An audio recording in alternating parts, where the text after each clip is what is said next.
সেই সময় যদি আমি আমার চাচার হত্যাকারীকে আমি হত্যা করি, আমি নিজেই জাহান্নামে চলে যাব। চিন্তা করুন, রাগ ইসলামে হারাম।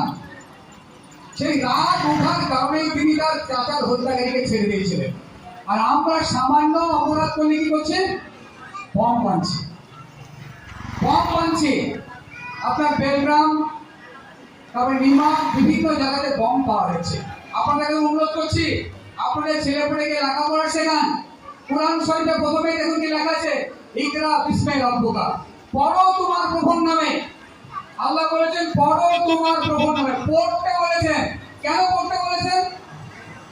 যদি আপনি আপনার সন্তানকে পড়াশোনার মধ্য দিয়ে সুসন্তান তৈরি করতে পারেন, তাহলে সে কখনো কারো গায়ে হাত তুলবে না, রাগ দেখাবে না। বিভিন্ন রাস্তায় ঘাটে মুসলিম মহল্লায়, সংখ্যালঘু মহল্লায় বম পড়তে দেখা যাবে না। সেখানে কি করবে? দেখবেন সুন্দর সুন্দর আমের গাছ, আদার গাছ, জামের গাছ, ফল দিচ্ছে, ফুল দিচ্ছে, পাখির পূজন দিচ্ছে।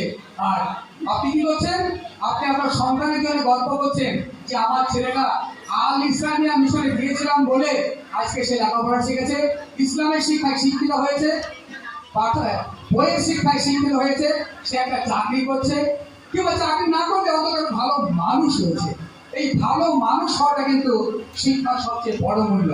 তার জন্য আল্লাহ বলেছেন ইকরা বিস্মে রব্বুকা, পড়ো তোমার প্রভুর নামে। তাই আপনাদের কাছে আমার বিশেষ অনুরোধ, আপনারা সবাই হাত তুলবেন, আপনাদেরকে বলতে হবে না।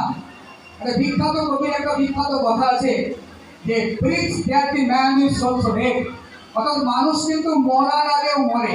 এই যে আপনি নিঃশ্বাস নিচ্ছেন না, আপনি বেঁচে থেকেও মৃত। কেন মৃত?